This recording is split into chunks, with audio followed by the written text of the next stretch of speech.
déjà chez vous avec beaucoup de plaisir. Doudou Montiri qui vous retrouve, Moron Jambé à la réalisation et Alain Kabongo à la coordination, pourquoi pas, notre cher Dieu merci Kifou à l'exploitation et web en téléphone main de notre très cher José Ondia. Je veux aussi saluer Valérie, hein? Salutations à toi Valérie, parce que nous sommes en direct Moro Jambé, vous nous suivez sur Facebook Live et sur YouTube Live, donc nous vous saluons très chers internautes, très chers abonnés, hein, vous qui êtes nombreux à nous suivre en ce net moment. Génie Congo avec un invité des marques qui va aussi vous aider, nous aider tous pour permettre à ce que Congo Ango Kendeli Bosso, Génie Congo.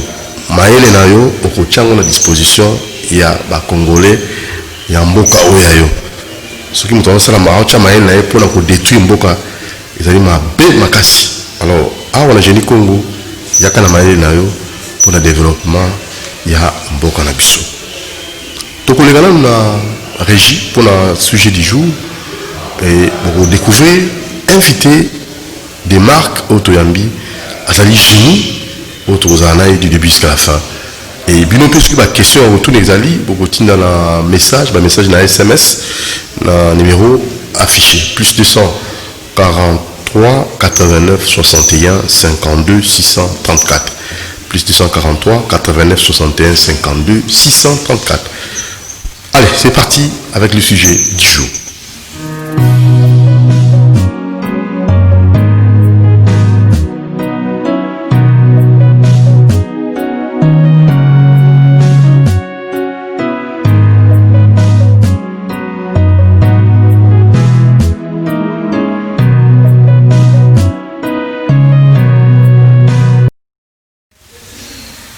Génie Congo, sujet du jour. Maître Delphin, bonjour. Bonjour Doudou Montiri. Bonne année. Merci pareillement. Salut Nicolas Bélé. Mboula Mobimériki, ton humanité. La question est souhaité Bolala, merci beaucoup. Année Zobanda, je pense que ma cambo est année 2020 qui est parce que c'est une année causée par problème belé. On espère que 2021 il va y donc je profite avant toute chose pour présenter mes condoléances à notre secrétaire général Mamaev Bazaïba qui est prouvé, en tout cas qui a perdu son épouse. Donc l'occasion pour nous de présenter ma condoléance plus sincère parce que les avaient vraiment difficile. Courage Mamaev Bazaïba. Traverser un moment difficile, il faut que vous souteniez et que c'est Dieu qui a donné, Dieu qui a repris. Et que nous avons profité de ça de merveille, nous avons nangai, nous avons nangai, nandaku, c'est certainement, et que famille Mobimba, la minute ve nangai. Et la journée de sanité, année 2021, encadré scientifique nangai, notamment le professeur Edi Mwanzo, le professeur Wané et les autres. L'année qui a commencé avec Union sacrée aussi, on ne sait jamais, va prospérer à tous égards. On espère bien que cette année qui commence pourra être une bonne année pour nous tous, y compris CCTV, Bangope Babandani, Nabangona Kimia, Basisa Bangonyos, Bamoron Zambé, Banyos Baza, Bamagambeta Molamala. Yassou Maître Delphin, merci beaucoup na Koyambayo et Nassi Amboula d'abord merci pour la disponibilité. Merci pour la métalli Mboga na biso kozanga te tokoyaka mi. Vraiment. Alors merci. Merci à José Andia Wazana Web et merci beaucoup. Toquer rapidement le sujet na biso lelo. Koyeba ba droit na ba devoir. Est-ce que les ali facteurs il y a développement pays en Mboka? Connaissance, il y a pas droit, il y a pas devoir. Doudou, question on est cette question de base. Parce que même ce qui est l'autre commis, balobi ote, tout ça c'est qu'on a union sacrée. Balobi lelo, Congo c'est un état de droit. État de droit on est lobi nini.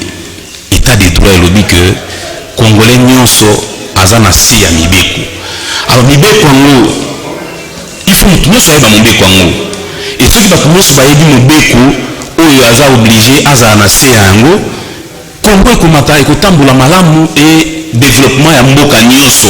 Ngai je suis parmi les gens qui pensent que aucun pays du monde et se développe pas sans mibeko. Non. Là où il n'y a pas mibeko, là où mibeko ezate, bisika où mibeko ezate, développement ekoki kozala te. En tout cas, ça c'est ma conviction. Développement ekoki kozala kaka soki mibeko ezali et que bato oyo mibeko fait ça et s'appliquer pana bango bayebi yango.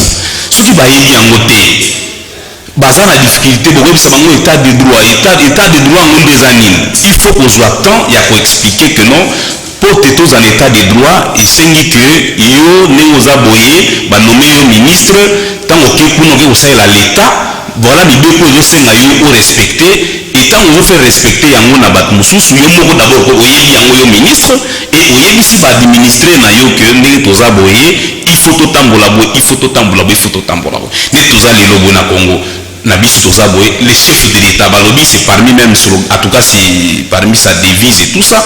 Le Congo est un état de droit aujourd'hui. Toujours qu'il est vers un état de droit. Un état de droit et droit nous c'est ici ba Congolais nyonso bayeba que droit nanga bandi awa, droit nanga pesiki awa, obligation nanga eza boye parce que lorsque on a des droits, il y a toujours des obligations qui accompagnent les droits. On ne peut pas avoir les droits sans être assujetti aux obligations. Donc droit les base il y a développement il y a bamboka nyonso ya mokili soki droit ezate développement en tout cas vous en a rendez-vous ça c'est notre conviction comme juriste je jure sur les droits comme le vecteur du développement. En tout cas maître Delphin oza génie ou to ambilelo et maele wana opesango pour na mboka Congo et Kenya liboso mais to quel rapidement ni de Congo ba droit et devoir ba tlokoy bango lolenge kani droit et devoir mibeko akoyi bango ndenge d'abord mobeko ndenge eza boye bamibeko ezali eza po tokóma na mobeko eza eloko oyo ekóma yaka bongo te c'est-à-dire que nde toza na bainstitution oyo etiaka mibeko en place oyo ekriaka mibeko oyo esalaka mibeko ndenge toza na basituation mosusu toza nango lelo oyo ndenge nazoya boye ya de bandeko na biso bawewa et tout ça bazotambola na nzela baye na côté babia sens unique yango oyo me bango barespecte yango te bazoya na bango sens unique wana barespecte te alors que mibeko ezali ce qui fait que parlement na biso ndenge ezali baza na obligation tant bamoni comportement moko ezali parce que balobi le fait précède les droits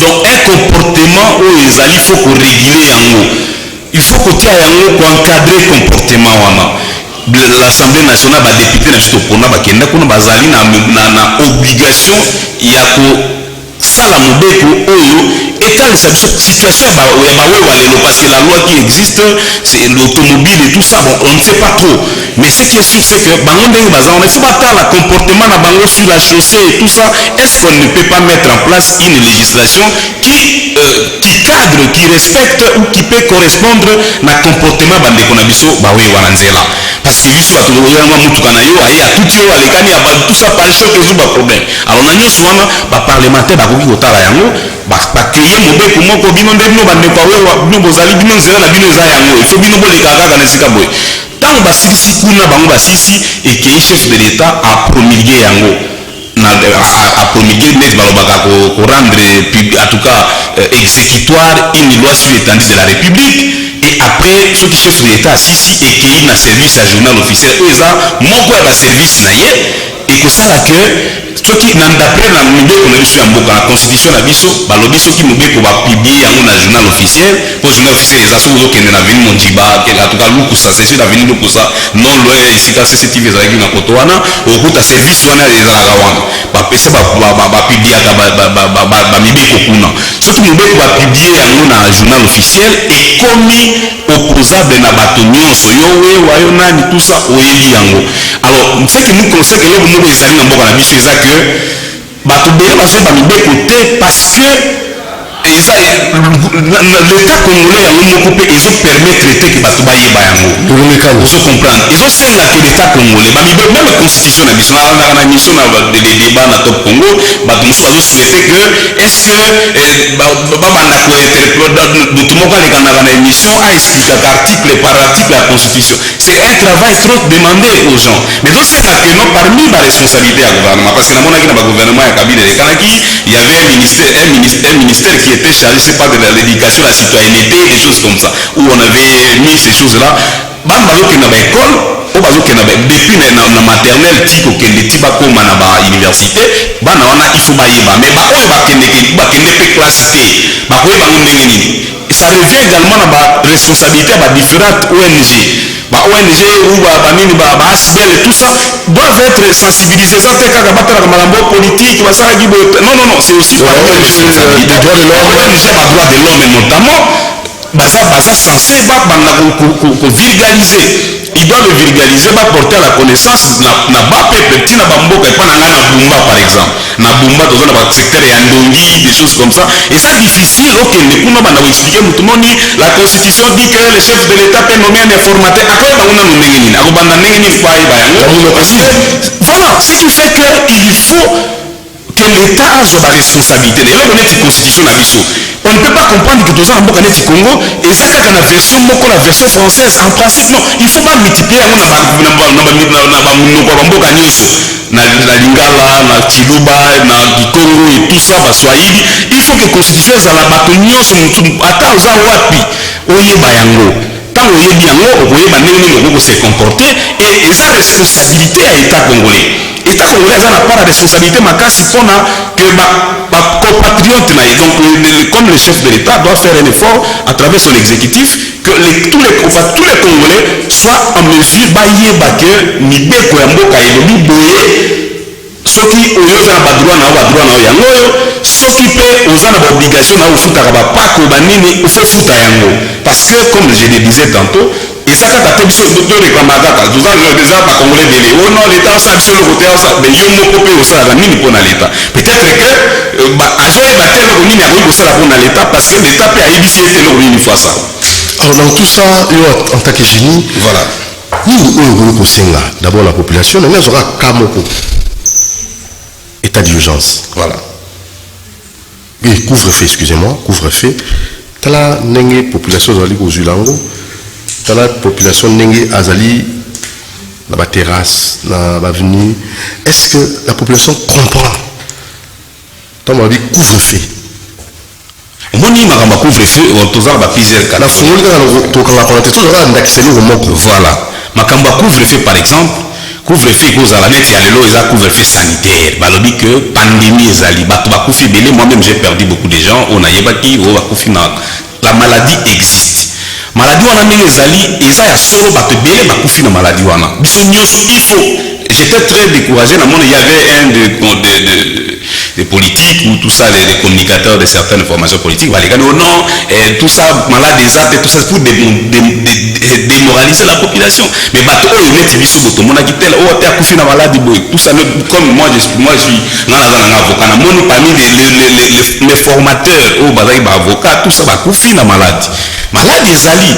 Alors lorsque le chef de l'État décide de couvre-feu tout ça après avoir été ou après avoir consulté organes techniques où ils allaient charger dans Makambouana Balobino, pandémie, deuxième vague, même si nous tous là nous avons un peu beaucoup plus d'hésitation, bon, Balobi qui est sali bongo, et que la deuxième vague est beaucoup plus foudroyante que la première, il faut tous à disposition.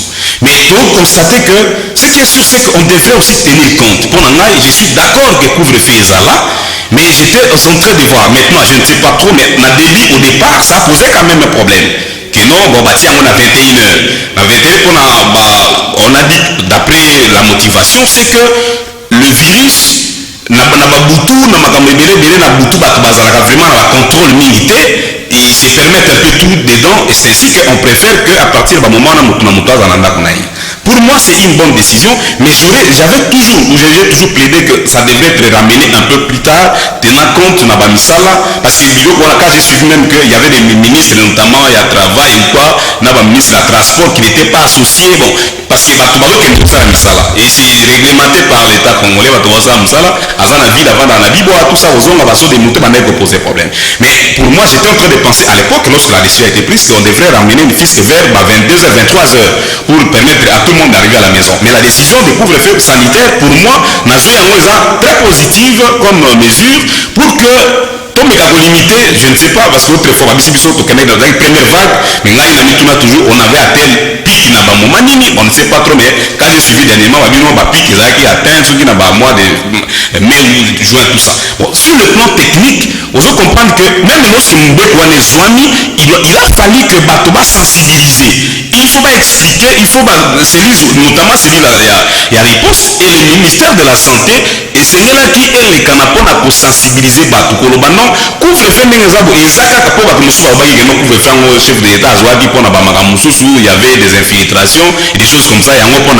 Alors chacun a interprété ça, mais officiellement nous savons que c'était pour limiter la propagation de la maladie, mais on n'a pas beaucoup communiqué. Une sensibilisation à un côté, tous les gouverneurs à niveau naïe, couvre-feu avantage na eza boye tous on a nyonso dudu eza problème ya mibeko eza mobeko ezwami le gouverneur a coulé ça dans son arrêté tout ça bayebisi bato ndenge ozali soki olati maske te okofuta amande tout ça soki mpe bakangi yo na couvre-feu obima na yo okofuta amande te tout ça bakogarde bino soki tiwa ama nyonso wana bato ebele bayakocomprendre kaka lorsque bakomi kointerpele bango nde babi nononono ndenge eza boye eza couvre-feu alingi yango bainterpele ye mais en principe avant mibeko ezwama il faut toujours sensibiliser, même si nous avons des amis, il faut mettre en place des mécanismes pour sensibiliser Batou, bien fondé à mesure, pour que nous fassions, en tout cas, tout limiter maladie. Voilà. En tout cas, tous au ceux qui ont réagir, peut-être continue un message, le numéro est affiché, plus de 143 89 61 52 634, plus de 143 89 61 52 634 Toko Tanga message na yo et mettre Dolphin à copier ça et yano koyeba ba droit et devoir est-ce que ezali na litumba pour le développement mboka na biso ezali na litumba nini na ngai wa moke mettre Dolphin ba droit ou ezali fondamental des droits fondamentaux excusez-moi ou là il faut nécessairement et bachango vraiment ils ont d'application pour moto à quoi cause malamu na kati ya mboka ba droit moto ko yibango ils ont les fondamentaux non mais ndenge ezali dudu ba droit fondamentaux ezali en principe net aux aboyés premièrement mais beko mboka ndenge lobi ata so tozana couvre-feu ata tozana ta diligence eza biloko oyo état ekoki te ko porter en tête nango notamment droit à la vie droit ya bomoi ne toza biso nyonso boye olalaka nzalata nini soki ndenge nini moto nyonso azali na droit ya bomoi eza te yo olamuki na tongo parce que ngai elongi na ngai ezosepelisa yo te oyo nonono ndenge oza boye ifo boma ngai non okosala yango te donc droit wana eza droit moko fondamental à côté de ça il y a plusieurs autres droits fondamentaux oyo ke bapeuple ifo bayebango les droits notamment ya kovanda malamu moto nyonso ifo ozala na esika ya kovanda eza te ke yo no omoni moto moko akomi na bakati soki ba 40 ans ye wana alala kaka soki na bar soki mpe wapi non eza badroit fondamentaux eza il y a plusieurs catégories ya badroit oyo nde toza nango lelo neti oza bodudu eza moto nyonso aza na droit ya kobala mwasi par exemple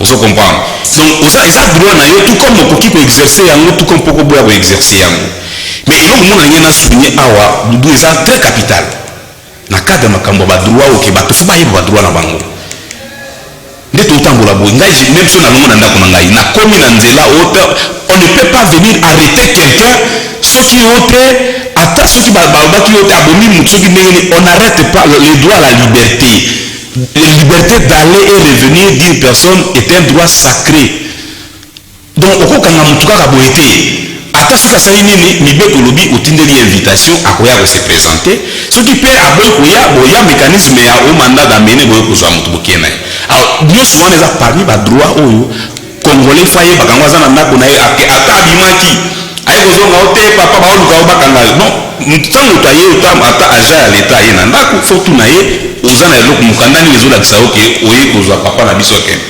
Alors c'est parmi les droits nde toza boye je nakozwa ka moko boye fo oyo makambo ya droit parce que bisingaki bato fo bayeba droit na bango dudu nazalaki nga moko surpris.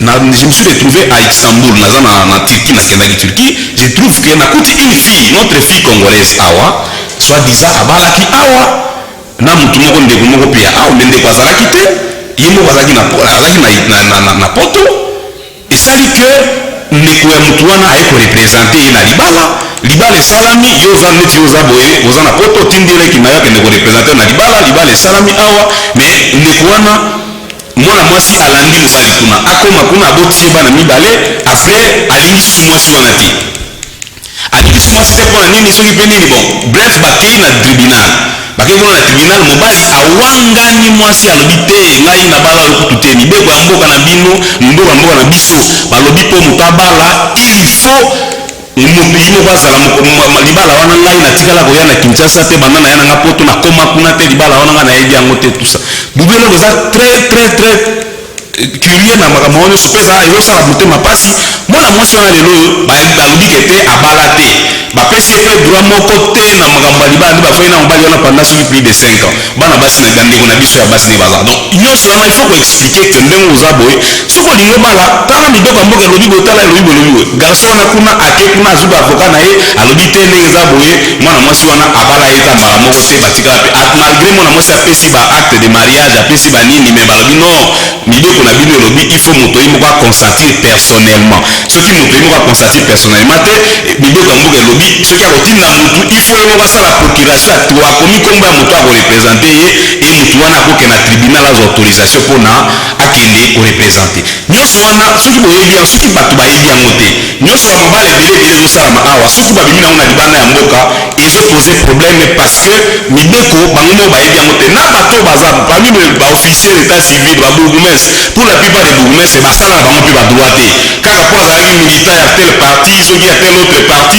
ye wana babombarde akomi bourgmestre alors que abengami mpo aplike mibeko ye moko ayebi mibeko yango te eza mawa trop donc ndenge eza boye c'est une interpellation oyo que état congolais même na baposte ya baresponsabilité bourgmestre on ne peut pour ngai on ne peut pas voir un bourgmestre qui n'a pas fait les droits non en principe bako abombarde le bourgmestre bato basali quand même batangi place asali aza na notion ya droit oyo soki baboyi kozwa bajuriste mais bazwa bato basali même s'il faut pas recycler bango ils doivent quand même avoir la maîtrise du droit parce que ils ont la mission de gouverner de gérer des municipalités soki bayebi droit te bakoyeba kotambusa mboka te parce que mboka po etambola bien dudu on peut tout dire mibeko ndenge moto etambusaka mboka e mibeko yango bato baaplikaka yango il faut bayeba yango on ne peut pas appliquer quelque chose qu'on ne connaît pas. Voilà, maître Delphin, toke na droit au betaki c'était droit à la vie, ça c'est bien. Siko toke na droit à kofanda malamu. Toji environnement na biso. Voilà. Ndenge ezali. Soki totali penza malamu. Bato pe na droit ya ko porter plainte na nani sur la fin d'un environnement moko où ils allaient kolongobanaté de génération en génération ou bien pendant plusieurs années. Est-ce la population a initié un groupe pour ils allaient droit et refendre des bisika malam l'environnement moko où ils allaient sain. Doudou moninde toza boy congolais il faut comme exigeant. Pourquoi? Parce que na Barumbu na commune na Barumbu mais c'est une commune qui est véritablement pas gérée. Ils ont géré tout ce que yo moko bisiko okenda ndako moko okoma kutoleka na veni baveni nyonso eza salité omoni yango otali yo moko obi mais comment ngai moto alati baveste malamu tout ça ozobima baveni oyo ovandaka ezaki propre te. Et c'est un problème sérieux. Ce qui fait que la population ils ont droit na bango ils ont droit la population de réclamer d'habiter un environnement sain, un environnement propre. Ce n'est pas pour rien que Bafuta Kabapako na bango. ndenge toza différentes sortes baimpôt bato bafutaka mpona bandako baimpôt ebele ezali mpona bato bafuta e bazofuta yango na bataxe mpona ke l'état azwa makoki ya kobongisaka baenvironnement yango moni c'est tout à fait la question neti eza lelo oyo c'est un problème de la politique générale du pays na biso ndenge eza. Moi je suis de ceux qui pensent que aujourd'hui le Congo depuis 18 ans n'a pas été correctement géré et le peuple comme on a carrément mis en place mécanisme moko oyo peuple oye bapesi mwa loso mpe nini na campagne yo wana bokomi koyembela ye tout ça alors le peuple ne sait pas choisir. On a en tout cas on a rendu affamé le peuple à telle enseigne que le peuple a sous ma possibilité asa ba exigence na ye asenga ke ali ya malamu alala malamu avanda malamu mais ça na droit ya peuple ya constitution même par existence parce qu'aujourd'hui la constitution dit que le peuple so bosangani moi effectif moko bobo signer pétition na bino contre ata gouverneur même contre le chef de l'état balongoli ye batie mutu mosusu oyo akoya mpona asala oyo bino bolingi asala donc peuple aza na droit na ye soki aestime que bisika oyo avandi eza malamu te bato mosusu bazozindaka na baérosion tout ça alors que les autorités ont pour mission en réalité de gérer la population de voir tout ce qu'il y a comme environnement et de sécuriser la vie humaine de sécuriser la personne humaine de manière que akola malamu parce que kokola kovanda na motu na environnement malamu eza tributaire ya croissance et développement ya mboka bamboka nyonso bato bazoyela akende poto akende pari akende soki wapi parce que kuna oyeba keno bayebisi yo oza chef oza soki echeve oza soki nani ndenge oza wana il faut oyeba mosala na yo eza nini ya chef de quartier nga nakende na makambo na ngai ya droit nakende kosala procédure mpo moto asomba lupango nakomi kuna okuti ye la première des choses ono maître opememeli nga nini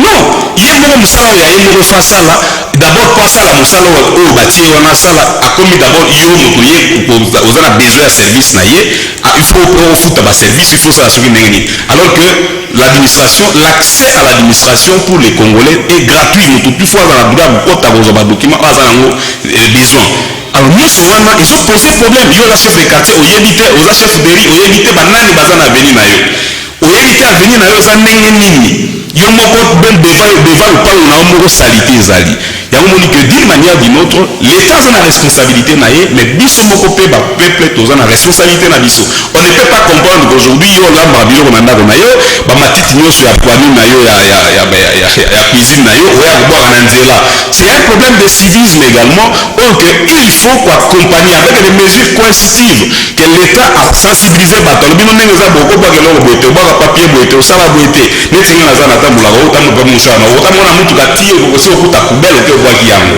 mais epa na biso oza na boulevard moto aza na kati ya mutuka ye wana azwi abwaki nini amelaki soki sikre abwaki na boulevard c'est un problème de mentalité mais le même congolais ici okomema ya te na poto il se conforme sérieusement makambo ya awa bakatisaka te bakatisaka kuna bamataka likolo omati soki okati na neti bapasserere ezali omati okati oyo ya biso bapremiere ni soki wapi wana bato na sebe bato bazoleka loniki batieli bango bisika kokati alors nyonso wana c'est problème de leadership koloti kwani banini peut-être presse faut aller rapidement tout ça donc tout ça parce que c'est un problème vraiment de la gouvernance nationale ce qui fait que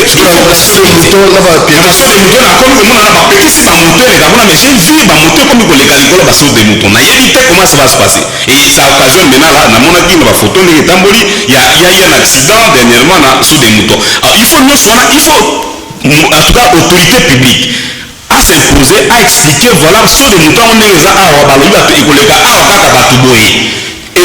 faut rouler à telle vitesse. C'est bien mentionné. Vous comprenez? Est-ce qu'on a mentionné ce que combien de Congolais lisent? C'est ça aussi le problème. J'étais avec un ami, à ça posant la licence. Motaosanga bino aza te yo moko fotala qu'est-ce qu'on a écrit mais les Congolais cherchent aluka toujours mutu moko patu na ye basalaka ndenge alors que tout est écrit ozomona donc eza compliqué il faut kobituna est ce que bato boni batangaka biloko bato bakomaka parce que ndenge eza wana na basole moto bakomi balobi no soki autant de kilomètres autant de tout ça mais au-delà de ça est ce que banani bayebi kotanga yango et banani bakoki kointerpréter yango il faut kosensibiliser. Merci beaucoup maître Delphin le temps tozopesa yo ntango mpe pesa biano na mituna to otanga ba message o ba komedi biso awa. Doudou Montiri, merci na émission Génie Congo, c'est Apo Lutumba. Azolanda yo 5 sur 5 et anuka ko tout moke. Est-ce que moi ezali ya kopesa éclaircissement pour zali moko moto bibeko.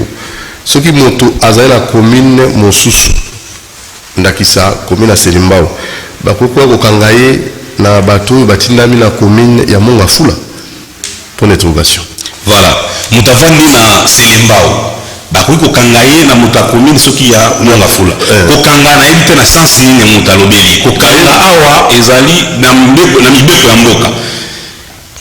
Bato bazana Selimbao, si j'ai bonne mémoire, sur le plan de l'organisation judiciaire na Congo, et pour ça la maquille à sali infraction, ça dépend de la sali infraction et que en réalité tribunal ça dépend de la catégorie de l'infraction. À sali est-ce que l'infraction nous a relevé la compétence à juridiction mais Selimbao on a édiango et pour relever la juridiction à commune en tout cas c'est la cour d'appel de Kinshasa Gombe. On se comprend. Donc ceux qui parlent pas que kangaye mutuana ya Mongafula en principe ou ya Selimbao ça dépend de la degré d'infraction mais bakwe comme maite mutu moko sina pour Mongafula kuna okangaye so bakwe kangaye kuna na éviter le kamuni parce que la juridiction eza indépendamment bako ba municipalité yo za mutu ya Selimbao soko sa likambo eke gumese ezo bakwe boke ofunda na ba souciat ba nini parce que na chaque commune il y a souciat ezali ceux qui bakoko kangayo na éviter ceux qui se retrouver qui wapi en contexte wana à supposer na éviter comme on peut dire exact à supposer que yo zali na osali infraction ofanda na Selimbao bayo kangayo na Mongafula en principe bayo kangayo na kati ndako uto bakutaki yo lota na Mongafula c'est ça aussi le problème donc ça il faut préciser voilà il faut préciser c'est-à-dire que bibeko mboka lobi juridiction est compétente des juridiction bisika oyo salaki infraction ou bisika o bako kuta yo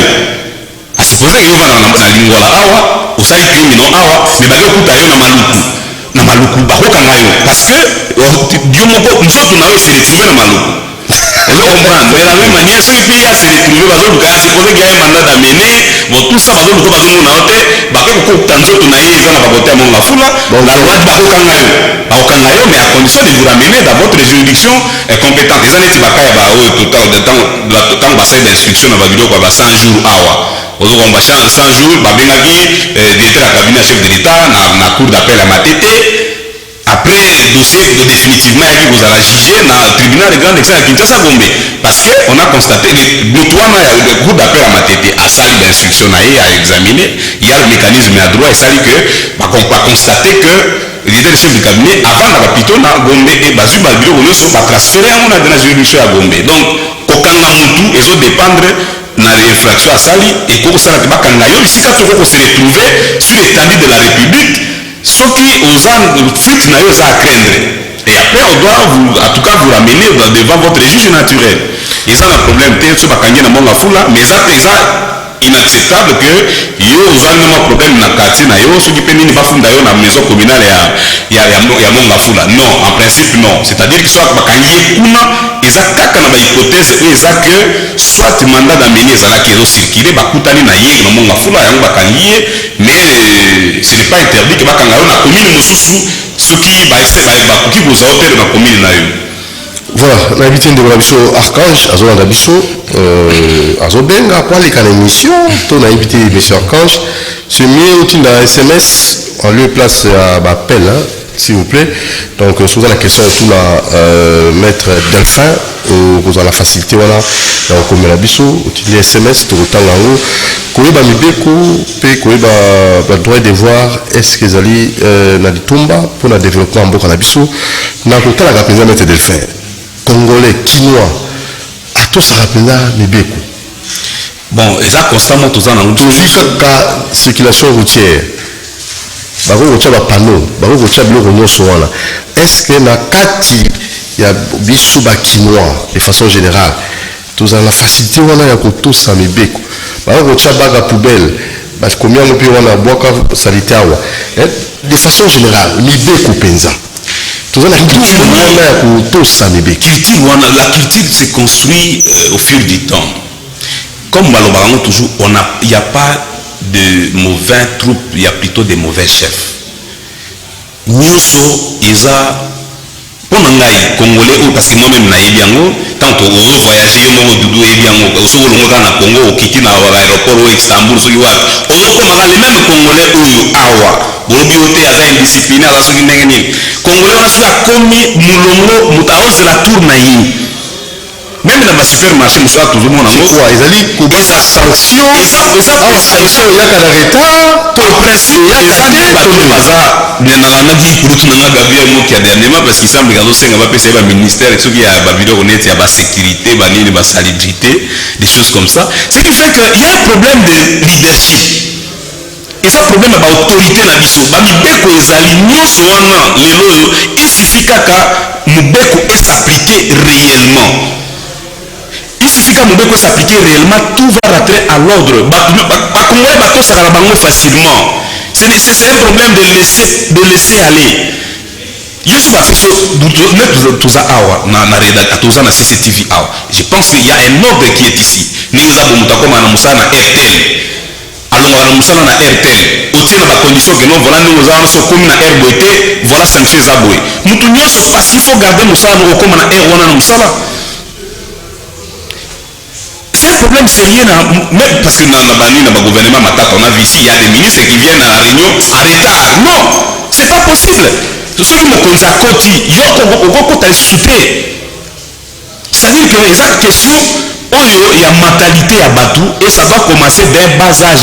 Depuis la maternelle, moi, à côté école, bolakisi et nenga boye, bateau sakababoti boye, basala kaboye, basala kaboye. Donc, pour c'est un problème de nos responsables. L'autorité na biso nde mutu baza na charge makasi ya ko expliquer mibeko ya mboka na batu et ba faire respecter yango. Donc yo batie yo awa pour sala musala tel batu nyonso ba ye wana il faut ba respecter musala yo sala. Soki o sala o respecter yango te OK, bakangi yo OK futi ba manda pe obimi. Donc c'est un problème, les Congolais n'ont pas de problème. C'est un problème de ces responsables eux que bamibeko oyo ezali na ba domaine nyonso ba appliquer yango simplement sur appliquer ça peut marcher. Maître de fait. Voilà. Bon tu dis bato batina message. Voilà. Mais bato ba continuer ko benga. Pour ba tout la mituna.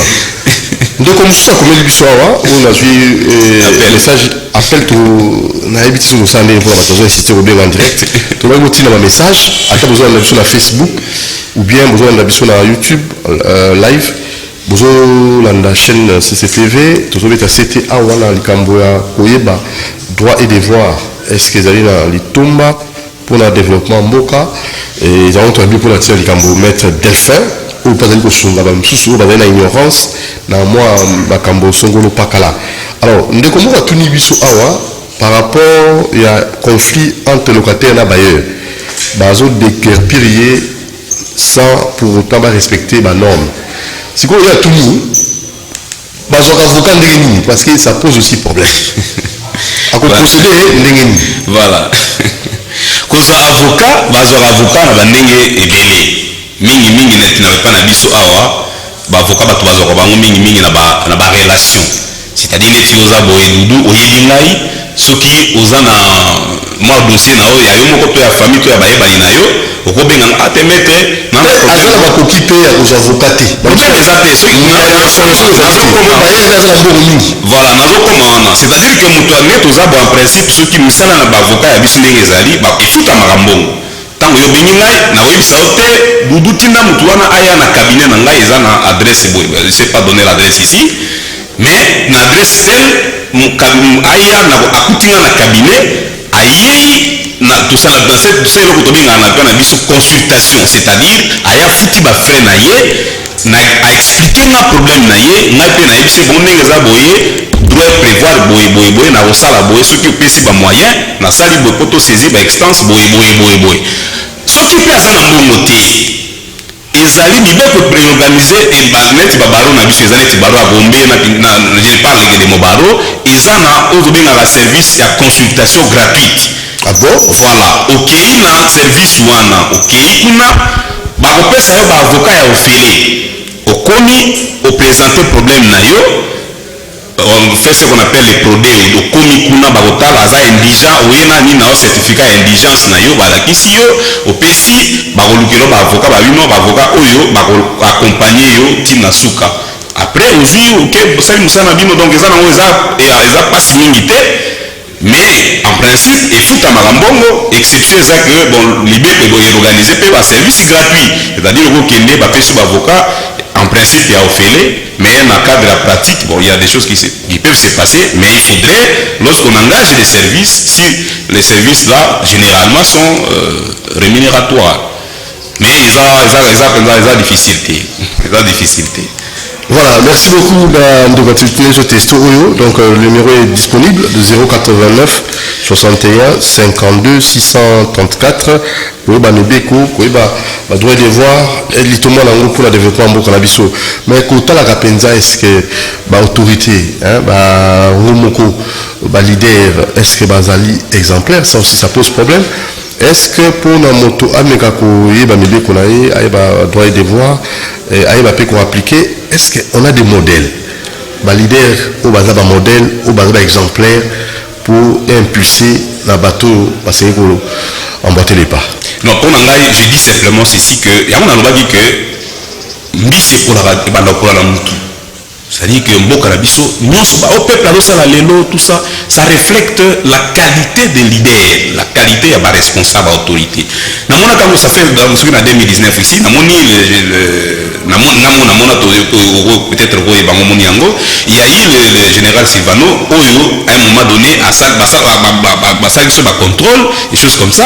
On a vu que les ministres, ceux banani, bazoya kolekana, na katia nzela, bazoya na sens contraire. Donc, na oyo bisika oyo fuboleka te bino bozoleka parce que oza ministre parce que oza soki nani oza soki na urgence yango soki mpe eza nini na bagirophare ozolekana pendant que ozoleka na kote oyo il faut pas koleka yango tozali to na 24 awa soki ozokende ville oza obligé orespecte bande na yo eza te keno soki ozokende ville okende kokota na bande oyo kuna bisika esengi na yo te donc bakonzi ce sont les autorités qui sont en tout cas responsable de la violation constante dans les différentes lois na biso bango moko pour la plupart baza ba modèle te et lorsqu'on a assisté quand on assiste na makambo ba procès à 100 jours toza na biso na bino awa bamboka ebele un petit peuple ne peut pas akokoma pembeni na mbongo na ndenge nini akomonaka bainfraction ya minene ezosala yango bakonzi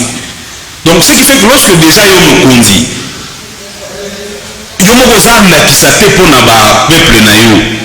qu'est-ce que vous voulez que le peuple lui-même fasse?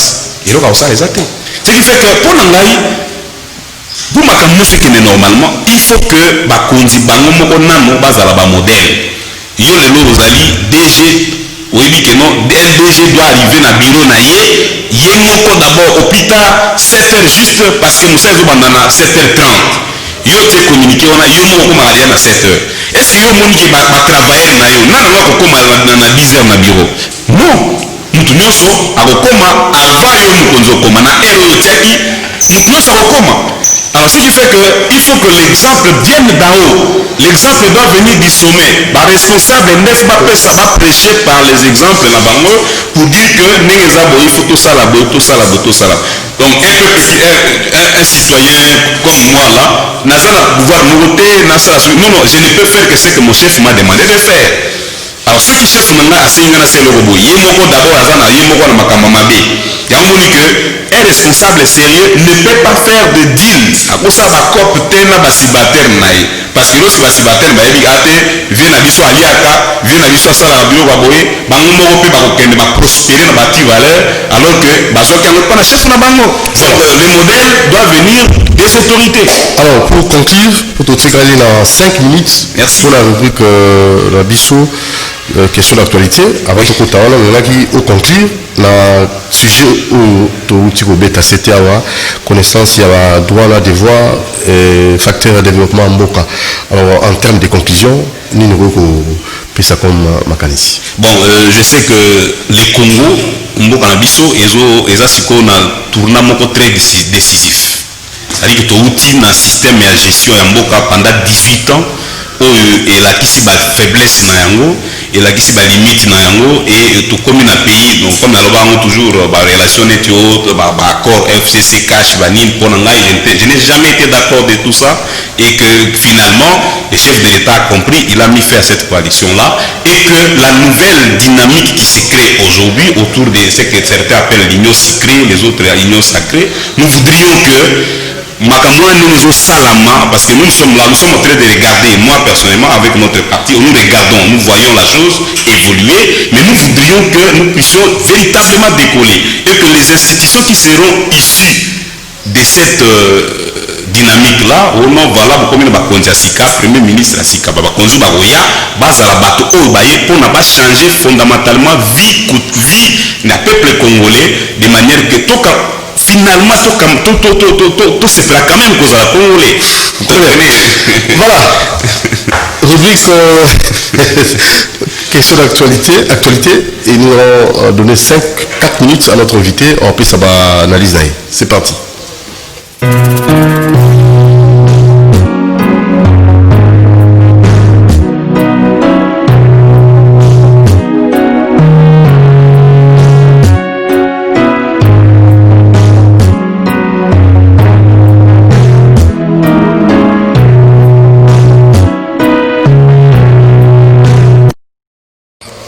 La question est venue juste après, hein? Donc si tu changes de rubrique, papa n'a vu comment sur mes questions, tout autant en cas par respect. D'abord, on va te quelques 3 questions d'actualité. Bonjour, Génie Congo, c'est Monsieur Beni Bosembo. Ma question est la suivante. Mutu o afandaka na masina. Est-ce normal que akende kosala libala na maison communale ya limité? Voilà la question du gouvernement communal biso. OK. Nango répondre pour te respecter. Oui. Absolument. Nous avons dans la commune à Massina, avec ça libala na commune à limité. En principe, et pour ça maté. En principe. Ce qui fait que ce sont ces genres de mariage là qui posent problème. Mokolo parce que nous sommes bien parce que problème est athée. Ce qui problème est bini. Aucun tribunal, on peut vous opposer pour dire que le mariage a été célébré par un officier d'état civil incompétent. Donc territorialement, nous avons un massima à qui jamais pour célébrer mariage en principe na commune à limité na manité mais ni que le biboy ça dépend ce qui moi si avant na limité mobali avant na massima bakoki ko célébrer na limité parce que moko ya bala ni avant na commune wana donc les aboye yo vanda na ona barumbu okende ko célébrer mariage na yo na lemba ce qui moi si na yo avant na lemba to yo mobali vanda na lemba moi ça vanda na nini mais à condition de tout ça maintenant c'est que il faut que na juridiction ko kende ko célébrer mariage moko ya mobala ni avant na kuna ou azala na domicile na bisika wana c'est comme ça que la loi prévoit mais na moni il y a beaucoup de cas comme ça bato avant na bango moi si avant na lemba mobali avant na ngaba baki obala na limité non ba mariage wana eza mariage moko inexistant donc ce qui jamais problème est limité quelqu'un, l'un des époux peut opposer, on peut considérer que lorsqu'un mariage a été célébré par un officier incompétent comme celui-là, ces mariages-là peut être annulé parce qu'une des conditions de formation de ces mariages n'a pas été respectée. Donc, pour Nagoubala, il faut toujours aussi être entouré de certaines précisions. Alors, là, la question, j'ai déjà 2 minutes pour clore. Voilà. Union sacrée, l'adhésion, il y a Kosakalaté, la FCC, la Union sacrée, et Banisate. Non, comme politique et tout ça, bon, par rapport à ma question, je suis sûr. Critique dans ma parce que c'est l'entrée ou la rencontre emblématique de Lambert Mende. Vous comprenez? Entrée ou la rencontre emblématique de Lambert Mende hier, mais comment tout ça? Non, mais ce qui est sûr, c'est que les chefs on ne peut pas faire du nouveau avec les vieux. Ça pour moi, je suis très clair. Mais ce qui est aussi évident, c'est qu'on ne peut faire qu'avec ceux qui sont là. Mais pour ça, il faudrait, personnellement, dans le gouvernement, moi je suis parmi les gens qui pensent que chef de l'État faut recevoir Batonios parce que les Congolais mutamabé Dios ayaki pona ba péché ayaki pona biso pona ba sainteté ayaki pona ba tomasumu batona nyonso ba kena union sacrée nous pensons que ba ke kuna ifu ba bongwana soki bazaki makambo pendant 18 ans mabe ba kende ba zone fisque chasse asuka ba bonga la mitema na bango donc batona ne ba ki le chef de l'État doit être très regardant ce qui est continué que nous batona ba yé que on assiste à FCCB ou KGFCC bis beaucoup de gens vont se retirer. Donc nous estimons que Bakende, mais comme à brachisserie, comme tout le monde a ils ne doivent pas être trop exigeants. Le chef de l'État doit travailler avec ces gens-là, mais tout en état regardant, tout en renouvelant la classe politique. Merci, Maître Delphin. En termes de conclusion, Génie Congo, vous étiez notre génie. Et numéro de téléphone numéro de téléphone 081. Pour maintenant consulter. Bon, biso consultation d'après déontologie na biso et boya ça m'a la publicité. Donc plus important, c'est que vous avez coupé ce numéro d'appel. Moi on peut ça numéro na ngai. Ba o benga yo, ba o kutana ngai, o peut ça Alors merci beaucoup pour votre présence. Merci beaucoup. Et comment avez-vous trouvé Génie Congo? Non, c'est une très bonne émission. Je pense que ce sont déjà comme vous que nous voudrions. Il faut avoir l'initiative de création. Il faut créer, il faut la créativité. Il faut être là d'une manière permanente à imaginer les choses. Donc il y a une émission, notre émission de l'habitude, c'est qu'est-ce qui a pris de l'ampleur. Mais aujourd'hui, Génie Congo, c'est une émission que je viens de découvrir, que je trouve très intéressante, qui doit être également, qui doit intéresser beaucoup d'autres compatriotes, et que nous vous à base de la création, que vous puissiez prospérer à tous égards. Merci beaucoup, Maître Delphin. Merci pour la maïle au Pessibiso pour la retour à Congo. Merci beaucoup, Monsieur le Président, l'honorable, la aide. Merci. Merci pour ça. Non, vous allez passer. Merci à Momo Djambi la réalisation. Merci à l'Incabo la coordination. Merci à Merci Kifou l'exploitation. Merci à DT José Andia. La monnaie pour la web. La Valérie. D'accord. Salutations à Bino.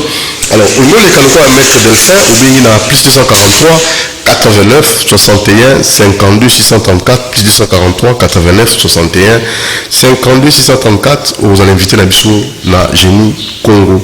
En tout cas, vous la Malamu Bouki Boji Biano na Mituna na Bino. Et prochainement, je crois demain, on a architecte Fanfan Mansantiment défi où il y a bêta. C'était dans la architecture, infrastructure, excusez-moi, infrastructure, il y a Malunga pour Congo, la chose et Zoapeza et qui est Liboso. À repérer sa orientation lobby à 10h30 avec l'ingénieur Fanfan Défi Mansantiment, architecte. Ciao. Merci.